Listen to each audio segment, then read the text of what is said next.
It's a podcast special. Our first international guest podcast. Oh, our first podcast special. So like 2 things in one special. Yeah, 2 things in one special. It's a double special. Yes, Those Folk, international artists. One's from California and one's from Australia. I love the fact that we named one coming from a continent and one coming from an actual state. Oh, yeah, that is true. I'm not sure where in Australia they're from. Oh, okay, well, we'll ask them. You know when we'll ask them? Tuesday, the 4th of June, when they are performing at the Regal in Tenbury Wells. Yes, we are taking ShireFolk out to a different venue and doing a special event there, and we're really excited about it. They're touring across the UK, and we're just absolutely thrilled that we managed to get and bring them over to Tenbury. The tour started last night, and they'll be with us in the Shires in a couple of weeks. So, shall we just get on with the chat? I think so. It's a brilliant chat, and yeah, just go for it. He said it's overdue, and that's just the way it is, and they say it with a smile. But the temperature keeps rising, and the flames are getting higher, and we're closer than we ever thought we'd be. It's just gonna keep on raging till there's nothing left to burn. So good to meet you both. And you? It's really lovely to meet you. Yeah, we've been listening to you loads, so it's actually nice to say hello. Yes. Oh, thank you. We actually had a nice morning here in California. We've got a friend visiting. So we're staying with Lawrence's mum in the mountains. And this morning we were writing a song.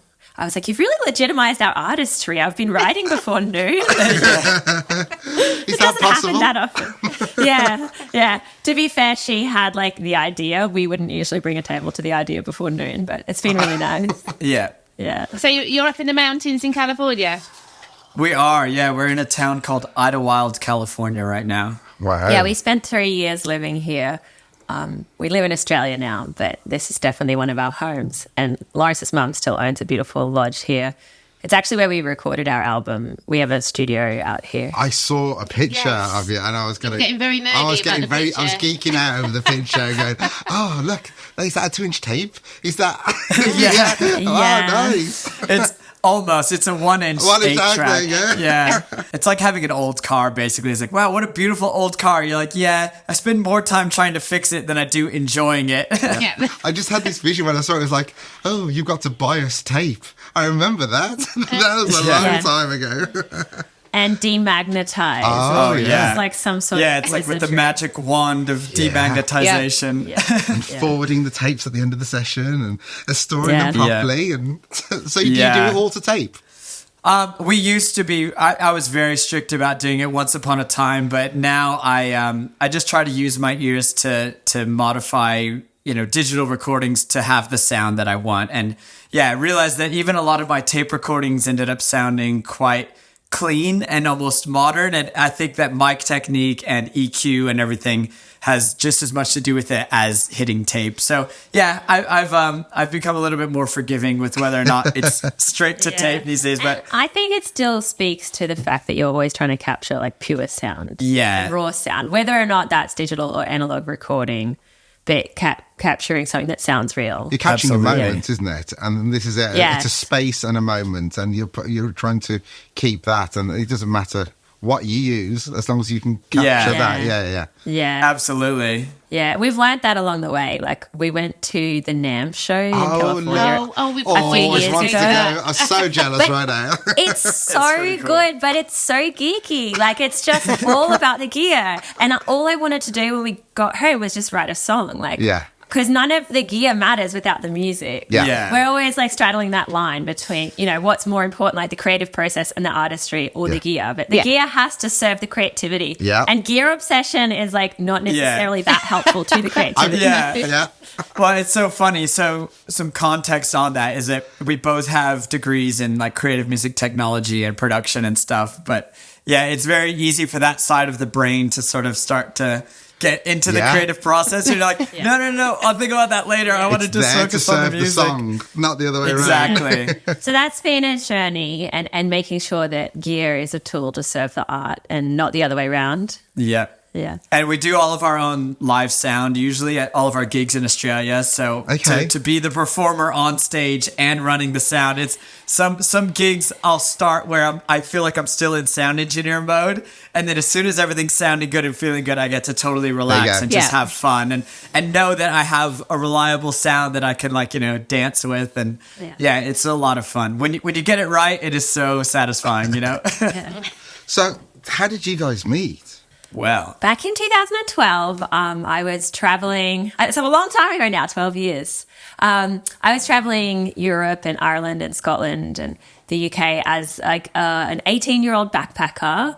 The classic like Aussie gap year where you take a year off between finishing high school and uni. But I delayed mine by a year because I finished school when I was really young, like 17, and I didn't want to be on the other side of the world when I was underage. And so anyway, I did my first year of my music degree, deferred for a year, and then took this year of traveling and songwriting and getting to know my Celtic roots. And it was at the Edinburgh Fringe Festival that I happened upon a band called the Buffalo Skinners, and that was a band that Lawrence was playing in. And he was dazzling. He was smiling his big bright smile, wearing a bow tie, cowboy boots, playing piano accordion, and just, playing music with this beautiful spirit. And I was just straight away like, oh, who's this beautiful man? And then so Lawrence is there on stage. Claire was dancing her heart out. Very, very different to a lot of the UK gigs that I'd played to that point where the audience is just, really intently listening and enjoying it. But we do like to sit back and just appreciate. It's just sit back, exactly. I was Claire was just like guns blazing, high knees, dancing. I was like, wow, this is different. And then I found out she was Australian, and I was like, that makes sense. So then we just started hanging out at the Fringe Festival across the course of like a week. And eventually he found out I was a musician too. And then I was talking about, my songwriting and the journey I was on and making this album. And he was like, oh, I'm a producer. And, so it was just this natural, oh, well, I write songs, you write songs. And, through the love and the music, it just sort of naturally came together that we would form a duo. But it was definitely, first and foremost, like a love story. And then we realized, we had the same goals and dreams. And so since that time, we've spent time together in England, Australia and America, and, been doing the big visa dance and trying to figure out, when you fall in love with someone from another country, it's like a really big journey. Yeah. But that's the origin of our meeting.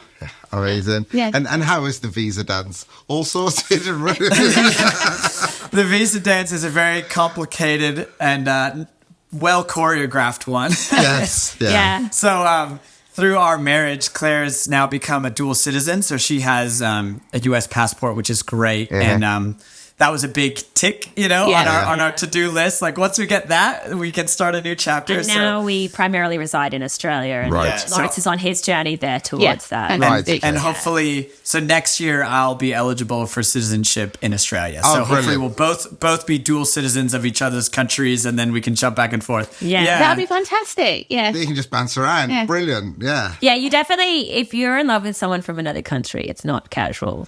You've got to really mean it. Yeah. Yeah. But the music's the good stuff. All the back end is, what tests you a little bit more. Yeah. But, it informs your songwriting. It does. Yeah. That sense of place and dealing with the red tape and bureaucracy of modern living. Yeah. Home is a big theme, and place and belonging, and because we've had to start over a couple of times. But also, there's two sides to every coin. Like, we miss a lot of people, but now we've got a lot of places we can visit. Yeah. We've been joking that we are doing homecoming shows in every city. Like, we just, we'll go back to Australia and do a homecoming show. We got to California and did a homecoming show. Yeah. When Lawrence gets back to England, he's like, I'm home. It's a homecoming tour. It's part of our business model. We always are putting on homecoming shows, so they always sell really well. Lean into that local pride. Yeah, absolutely. But a little more context on Lawrence. I told you about like my, backstory coming to that day where we met in 2012. But Lawrence actually spent many years living in the UK. Preceding that. So I moved to England in 2008 to go to uni in Scarborough. Okay. And I studied at the University of Hull Scarborough campus. And that's where I studied music and met my friends in the Buffalo Skinners. So we sort of formed as a uni band. We were, a handful of people who appreciated folk music and folk rock and everything. And So yeah, we just kind of would always hang out listening to records and stuff, and we're like, yeah, this is really cool. Like, we should try to do something. And we really started as a busking band. Oh, cool. So a lot of me cutting my teeth as a performer was on the streets of Scarborough and Whitby and York. Okay. So yeah, it's been really fun. So once we graduated, all the cold places. All the cold places, yeah. Just to really make sure you're focusing on your finger technique. Yeah, it was like we were wearing like fingerless gloves, so the thickest possible gloves you can, but still having your fingertips to play. Yeah, and Loris was asked many times, "What the hell are you doing here?" Yeah, mate, you're from California. What the bloody hell are you doing in Scarborough? And I was like, oh, no matter where you're from, you welcome that change. I think, and really, after living away for a while, I have come to appreciate California even more so. Yeah. And especially the mountains. Like, where I grew up is very different from where my mom's house is now. So we grew up more in the suburbs, but now she's in this beautiful mountain town and community. Yeah, there's a community. Yeah. In the suburbs of California, there is little to no community. You have to drive everywhere. You have to really seek it out and try to host potlucks and everything, just to try to have some sense of community. Whereas here, you walk down the street and you see everyone all the time, which is great. It's good and bad. Everyone knows what's going on the mountain. Yeah, you can't burn bridges in a small town. Oh, no. Yeah. But we like the community of small towns and also sharing music in those spaces. Yeah. We feel like we're definitely like regional performers, and there's always just a level of gratitude that is unique in regional centres. It does make a big difference. So we deliberately chose to live here in Bridgnorth, which is about 12,000 people in this town, and there is a huge sense of community that runs across the whole town. But we're quite isolated when it comes to, not isolated in any kind of Australian or American sense. You got different meanings for isolation. But we have limited transport options and things like that, because it is just it has its own little identity over here. So that's what we've been doing with the ShireFolk thing, is just desperately trying to build that, bringing musicians into the town so that our little community can actually just enjoy them. That's so great. Yeah, you guys are doing really important work there. It's good fun. That's awesome. We really enjoy it, and we get to meet people like yourselves. So we're ShireFolk. So how did you come up with the name Those Folk? Well, I'm a big fan of the band. my Bob favourite Dylan ever band. and the band. Yeah. So I love how ambiguous it is, you know, and it's like members can kind of come and go and change, or they could back someone up. Yeah. So, we just that was part of the inspiration, and we wanted something more of like a band name. So we're not just Lawrence and Claire, because we love collaborating with other musicians. Yeah. So Those Folk was more of like a collective. Yeah, and it's a play. It's a play on words, like folk being the genre, but also the people. Like, it sort of works best when you say, "Oh, those folk." You sort of something, and maybe someone else might appreciate knowing it as well. I like the kind of outlaw bandit aspect of it. Like, those folk. Oh yeah, it's very much. You wouldn't want to come across those folk. It's very much like a tone-driven name. With there's a lot of power in the hands of the MC. Yeah, yeah, exactly. Those folk. Yeah, yeah, exactly. Here they are. Yeah, like. As a band, it's definitely like we live under that umbrella, but it's a big and broad umbrella. Like, it's definitely not just like pure 60s folk. I think we like to think that we're more in the Americana genre as well. Just, with the instrumentation and a little bit more light and shade and dynamic and other influences. But yeah, also it's a nod back to those like 1960s, folk revival origins and a lot of our idols. You do really hear that through your songs. We've been listening obviously to you guys a lot, and your harmonies are really lovely, your voices work beautifully together, but the instrumentation's really interesting as well. It's varied, so it really mixes things up. Nice. So talking about your instrumentation, what instruments are you bringing on tour with you? Well, that is a ongoing discussion, really. Thankfully, my friends, the Buffalo Skinners over there, they are very supportive, and there's a lot of stuff that we get to borrow. Oh, yeah, that's the good. The main thing I'll be bringing, which is very hard to replace and very hard to get a good one that plugs in, is my accordion. Right. So I have an accordion that I bought from New Orleans years ago that I took to Australia and played for a bit there, and I actually recently had someone in California install some microphones in it. So it's like a state-of-the-art 1960s accordion, and the one that I have in England, her name's Ruby May. She's this beautiful, bright red accordion. Looks like a 50s Cadillac, but she's had a little bit too long on the stage. Too much time in the rain. Too much time busking in the snow and in the rain. So yeah, Ruby May is going to retire, and this accordion's name is Nola, after New Orleans, Louisiana. So Nola's coming on tour.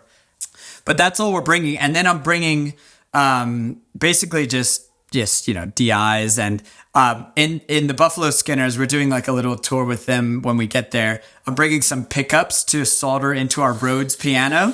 So we have a Fender Rhodes in the band. That is this is in the Buffalo Skinners, not in Those Folk. We can't carry that sort of equipment around, just the two of us. So so it's funny, you make connections with people, and you go, oh, what can I borrow, what can we use? So on stage as a duo, it'll be 2 acoustics and then a mandolin and accordion. Accordion, yeah. But in the studio on our most recent album, it's that plus piano, slide guitar, banjo, drums and bass, and everything on our most recent album was performed by us. Yeah. So we both play quite a lot of things. So yeah, Claire played all the drums on the album. You did some bass. I think I did some bass. Yeah. Yeah, it's been a big and busy season because over the past 2 months, Lawrence, as the producer, has released 2 albums. So the first one was for the Buffalo Skinners and the second one was for Those Folk. And so we're going on 2 consecutive tours in the UK. Of course. And it's really fun because... Why not make yourself really busy? And it's 2 tours at the same time. And the first tour is like, hanging out with the guys, and it's like the brotherhood and back on the trail of the buffalo and, the rock and roll. And it's real light and shade, them being the shade, and then our folk tour being the light. Yeah. And 2 quite different tours, like, that the guy's like more like your sticky bar room, kind of, that grungy sort of space. The venues, whereas we like the folk clubs and the house concert vibe. A little more classy, a little more civil, a little more high end. Yeah. So it's going to be really fun to like live the dual reality across our time. Yeah, and it's really fun as an artist to get to express those 2 different sides to your music, because it's really hard to just kind of put yourself in one category and stay there, because we listen to so many different kinds of music, and we both love dancing, and I think even in our 2 acoustic instrument sort of songs where Claire's on guitar, or I'm on mandolin, or we're on 2 guitars, we still love folk music with a bit of like a driving implied backbeat, So then all of a sudden when we get to be in the context of the band where there is a beat, and then we're just like, oh yeah, this is so much fun. Yeah, I enjoy it so much. And last year I got a lot of compliments on my bass, but I think it was really my bopping. I was just, you have to bop. She's a great bassist, and by that I mean she really dances a lot on stage. This is great. Where talent lacks, grooves make up for. But so it's going to be a really enjoyable time for us. We call it styling it out. Just style it out. I can't remember the next chord. Just style it out.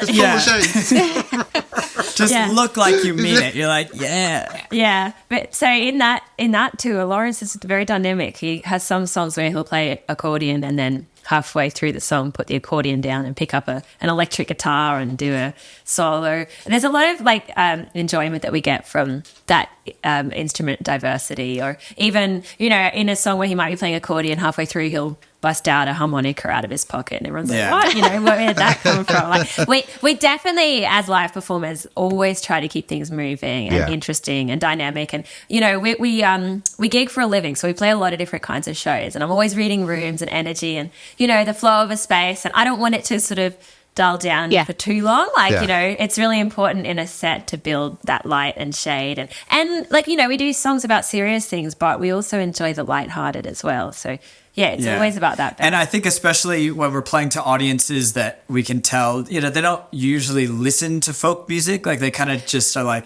oh, folk music, yeah, I know. It's like really quiet and chill and kind of sad.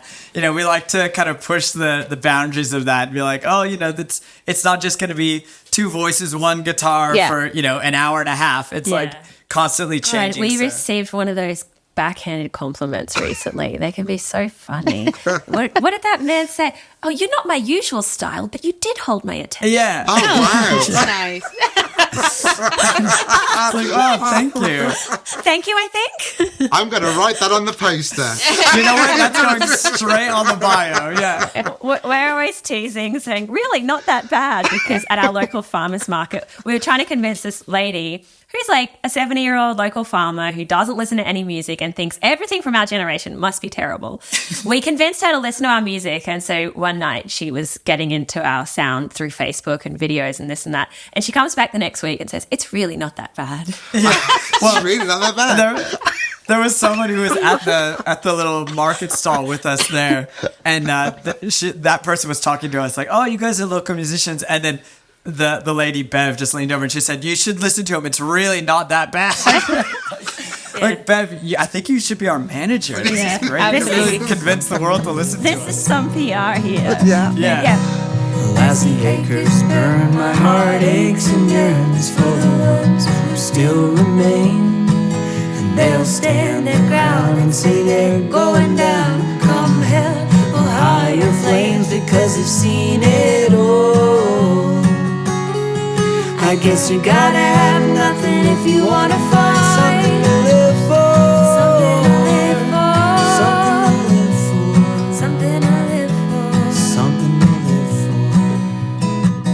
for. We do get concerned about, I don't know, the misrepresentation of the generation of like our music, you know, like, and people think, oh, it must be terrible, but I guess the dominant culture has gone one way, but there's so many healthy subcultures in modern music. It's just whether or not people are aware of them. I think there's more now because people can connect in ways that they could never connect before. I mean, we're not that old, but we grew up pre-internet, and I grew up on a farm. We were out in the middle of nowhere, and in order to find out anything about new music, it just had to be the tapes that you were passing around at school, or so-and-so's brother or sister managed to find one of these, or you go to the record exchange in the local city and just go through the second-hand records and just find ideas. Whilst now you can actually at least connect with people with a similar kind of style to you and share that. Yeah,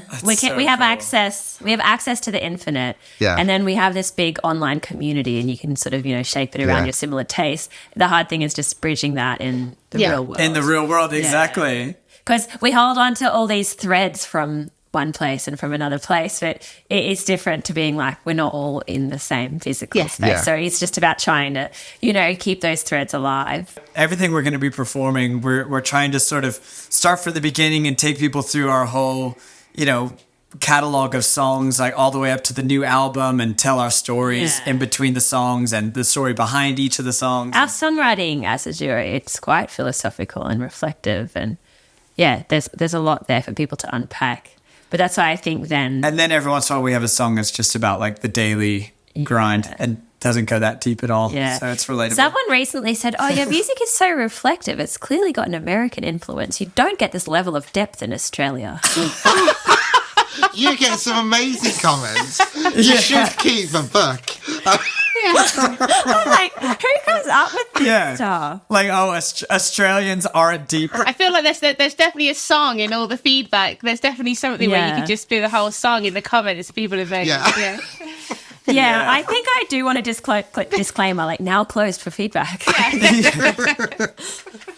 did want to say, you know, we're talking a lot about genre and subculture, and I just think that living in Australia, the dominant culture, it could be a lot better. And I just hope over the next 20 years it does get better, especially for us as artists who identify as being Americana. People still don't necessarily know what that is in the broader community. Yeah. And they think, how could you be Australian and play Americana? What are you doing? You're Australian. And you're like, no, you don't understand it. It's a genre. And our radio stations need to do better. I'm not sure how it is in the UK, but just like, you know, more original, local, emerging. Like, I know that the dominant culture in Australia still celebrates things that were really big 20 to 30 years ago. Mm-hmm.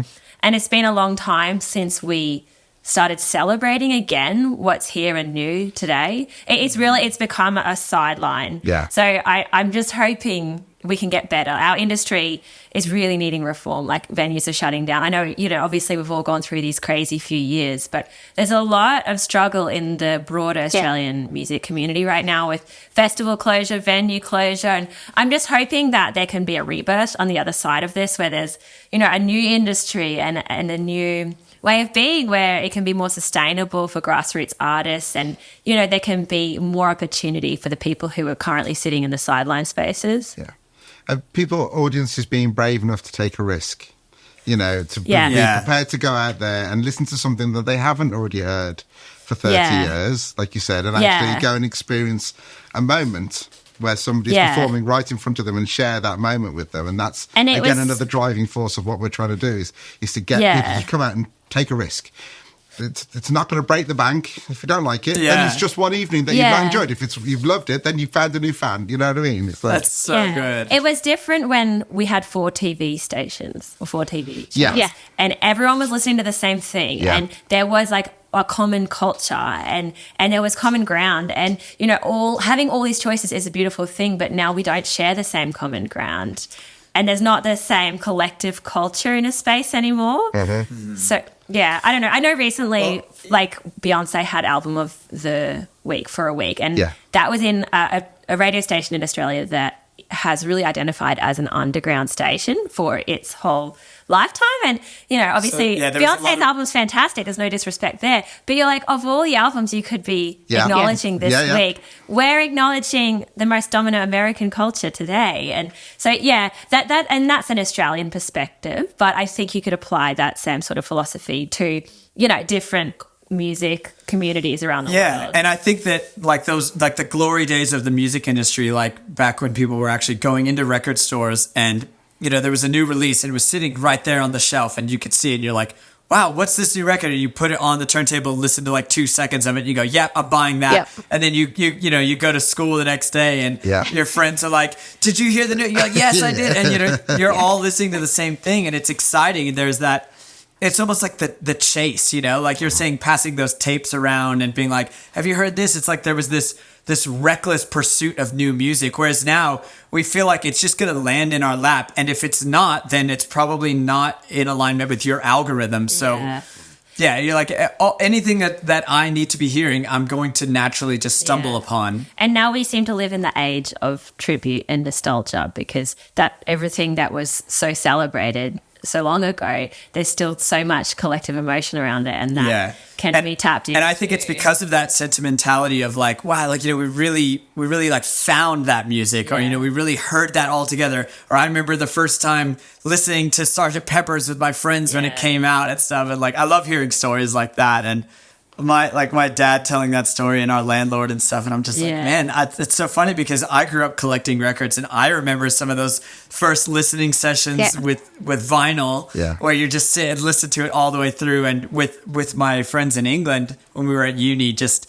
listening to like, the White Album all the way through, just like, no one talk, just listen. And it's so cool. And I feel like... And what, didn't you have a party trick rearrange? Oh yeah. We then, so we were really into that album particularly for a long time, and we were like, do you reckon there's a better sequence for some of these songs? And it's just like, definitely. And so we basically like rewrote the track listing of the White Album. But you'd have to be like, okay, now like tonight we're gonna listen to it in your order, and still with the record itself. So you'd like run up and like skip one song, or like. So it's interesting. I think that there's a lot of reverence with music that used to exist, and now there's the Bluetooth speaker and there's the shuffle and the bounce, like radio play off this one song that I like, and it's really exciting, but it's also very flippant, And I feel like when it was like, what album do you want to listen to? Like, oh gosh, dang, what kind of night are we having right now? Are we sitting down listening to music with some wine, or is it like a party and loads of people are chatting? So you'd really concentrate and think, this record will do us for a while. We'll put this one on both sides. Whereas now it's just like, shuffle like my latest playlist. I think that speaks to our passion around albums and the album experience. And as artists, we've definitely chosen to release a new album, and, you know, it's telling a story, and there's a track listing, and there's a journey. And I think as listeners, there's still such a level of respect when you choose to put an album on, as opposed to the endless stream of shuffle and the algorithmic sort of bounce. It's very different when you take that intentional time to listen to an album.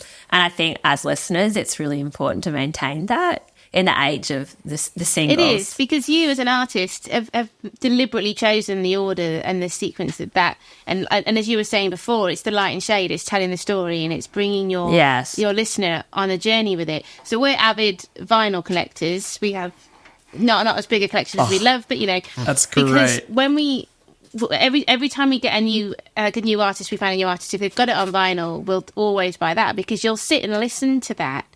And you sit and you listen to the music. Well, if you, like, exactly as you say, if you put it on your phone, you'll go around and you'll do other stuff, and you'll start doing the chores or it's not active listening. It's you're not just really it's on. listening. There's a difference between sitting and listening and something being on. But because you have to be there to turn the record over, you will always stay in the space, won't you, with it? Yeah. So it is and we're actually, it's quite nice around here. We're seeing a resurgence in the vinyl shops. So I know we've had one out here in Bridgnorth, Ad Astra's just opened in Leinster, and they've been huge supporters of what we're doing. You've got Modlangs in and lots of new vinyl being printed by new artists, which is great. Nice. Yeah, and they're like deliberately getting the new artists and showing them, and they're kind of having it in the now on listening bits, you know, and talking about that. So it's nice to see that is a big thing around here, and I think elsewhere as well. So these are the healthy undercurrents. Yeah, definitely. And we talked about this in lockdown, didn't we? We said that we were discussing, it's like, what are the big changes that's going to happen after this? It's like, well, there's a lot of people who are going to go back and re-find their hobbies that they probably have forgotten about, and music is going to be a big part of that. And that means maybe people's ears and what they like to listen to and the diversity of what they want to listen to is going to open up a bit more. And you're just hoping that we're starting to see maybe that coming through. There's a lot of more people just playing in jam nights, and there's a lot more of that kind of stuff happening that hobbies are followed through. And if they're playing that, then their ears are going to come with it, and, you know, and be open to new and interesting things. And I think a lot of that translates to the live music scene as well. Like, people are really grateful to be back in the same room together, hearing music in person. And I think that because of that sort of bounce around, shuffle, Spotify sort of, that time that we're going through, when you're sitting in a room with a band playing, it is more like you're sitting across from a record player, and, you know, you can't just hit shuffle. It's like that. The band is guiding you through their, you know, album, which is basically that live performance. And that's how we like to treat, you know, house concerts and more intimate venues. Yeah. It's like, come on this journey with us. Like, you know, we're going to choose, like, you know, how we're going to share our story with you and when to do this and that. And it's so nice that, you know, I feel like especially in the folk music world, we get to play things like house concerts and folk clubs where people are really quiet and respectful and reverent, when you're just like, this is folk music. This is like what we do. We sit down and listen to each other and listen to the stories. Whereas, you know, things are a bit more wild. You know, it's more like party music. It's in the venues and it's at bars and breweries and stuff, which we play a lot of as well. But you don't really get that intimate connection with your audience. Yeah. And that's okay. But it's like, when you have that opportunity to connect with people in person like that, it's so awesome, and it's a golden opportunity, and that's why we love to do those live shows. And I think that's what it's going to feel like when we get to perform with you guys. Like, and as performers, we're always just trying to invite the audience in, and we do get a lot of feedback that our performances offer something welcoming. Like, it's definitely not exclusive. It's not our little moment. Like, between the two of us as a duo, it's like it's a shared experience, and we love to, you know, do a little bit of sing-along, or, you know, bring people on that journey, and a little bit of unpredictability to this sort of conversation we'll have. And it's always a genuine live moment. And, that interaction is a good thing too. We love a good bit of healthy heckling. Healthy. Yeah, it's definitely not... Healthy. I like that. And definitely unscripted. I always enjoy... when we're tuning between songs, I'll sometimes say, are there any questions? Kind of unexpected. And, you know, sometimes you get some good ones. You get some really good questions. Yeah. You should totally plug the fall tour. So how long are you over in the UK for? Yes. And where are you going? And what's your journey here? So we have a 14-day tour as a duo, and we're only playing a few places we've ever been before, which is Sheffield and London. Yeah, everywhere else is pretty new. Yeah, we're going all around the country. We've got 2 dates up in Scotland, and then, the other 12 are in England, all in regional areas. All of the information is on thosefolk.com/shows. Brilliant. And all the ticket links and all the venues. But really working with a lot of interesting venues and curators like yourselves, sort of non-traditional regional folk clubs. And I think we're going to meet a lot of great people, and the venues are all quite intimate. So I think there'll be a really nice opportunity for people to get to know us as well. And honestly, it's like I'll be the navigator and I've got a lot to learn. But I pride myself in being a good navigator. But we're really going all around the countryside. The dates for our duo tour start on May 23rd and they run right up until June 13th. Wonderful. And that's on thosefolk.com/shows. There we go. Yeah. Lovely. I'm always talking about how much I love and appreciate the UK folk world, because I moved there so long ago, and my band, we were always going to open mics and folk clubs, and we've done a few house concerts and things, and I'm always telling everyone, there's just such a great appreciation for music in the UK, and that's the reason why I moved over there. I love like 60s and 70s folk and rock and roll from England, and just to actually move there and immerse myself in it, it was like a dream come true. So to be able to go back now and share what Claire and I have been working on together is just, we're so excited. And what have we been working on is our new album. Our new album, called Life Inside a Box, is finally out, and it is in physical form on a compact disc, as well as on all streaming platforms, especially our website, which is a sort of new thing for us. Rather than selling downloadable versions of our music through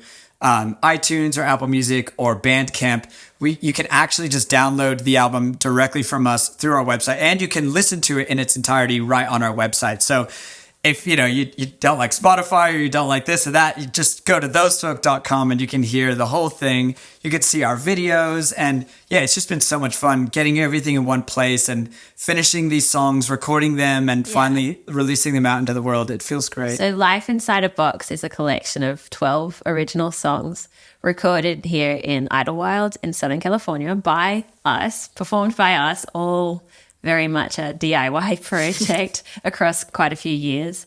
And the themes are about fire, which we've gone through a little bit, both in Australia and California, and resilience and community and home. And in our earlier albums as a couple, we were writing a lot about love. And this album is not about our love story. It's more about our philosophy. And I think that's nice to be at a point in our relationship where we can talk about something other than the fact that we love each other. And it's a little bit about starting over as well. Yeah. And it was sort of, on the cusp of 2020 and sort of what that meant for us and where we wanted to be and where we wanted to live, and, what the future of our music career would even look like. So there are a few songs that are sort of just, like where to from here kind of thing. And one song, which is really funny, that I wrote in March 2020, after like being, on lockdown for like 2 weeks. I was like, oh, gee, this is really tough. Wow. What's the world coming to? What are we going to do? And I wrote this song called Quarantine. And it's this kind of like blues song about, not being able to go out anymore and do all the normal things and be with your friends.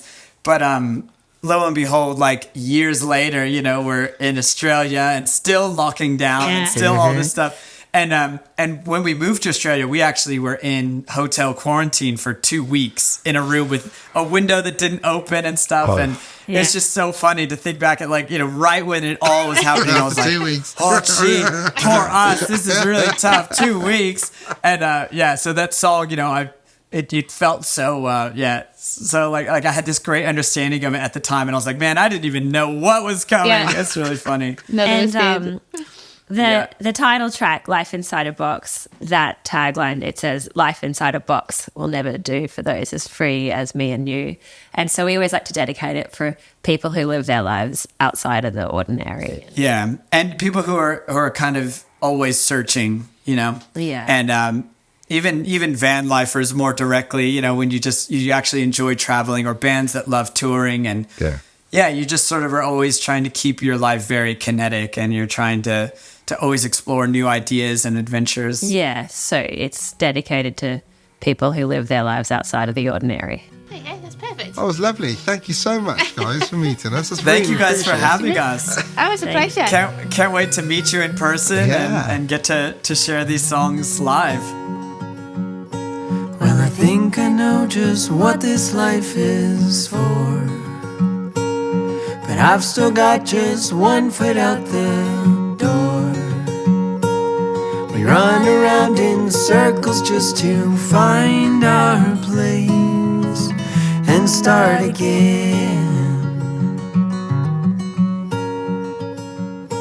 When I thought that I was young, I made some plans. Never thought that I would need a helping hand, but now the world has got a hold on me, and it's hard to slip free from its grip. And though I feel I'm always moving, there is something that has proven to be true in what I do. Life inside a box will never do for those as free as me and you. Weren't they lovely? That was so much fun. We could have nattered away for ages. Well, we kind of did natter away for ages, because when I was editing this, it was like, there's another like 30 minutes of that chat. We talk about Gloucester services being like the best services ever. Absolutely. That's the one you have to stop at. And the Scotch egg. There was an in-depth discussion about Scotch eggs, gourmet Scotch eggs, and the international Scotch eggs. Anyway, if you get a chance to see them on their tour, they're playing all across the UK. So their tour started last night, so go and check them out on their website, thosefolk.com. You can actually buy their album direct from their website, which is a really interesting way of doing it. So you can just jump on there and grab it from them. Yeah. It's well worth a listen. Totally. And you can just jump on if you want to go listen to it on their website as well, which is quite nice. I've just had it on in the background today. Lovely. Cool. Well, we'll see you. Our next podcast is going to be with Katie Spencer. ShireFolk Tour. Katie Spencer coming up in June. Okay, we'll catch you soon. Have fun.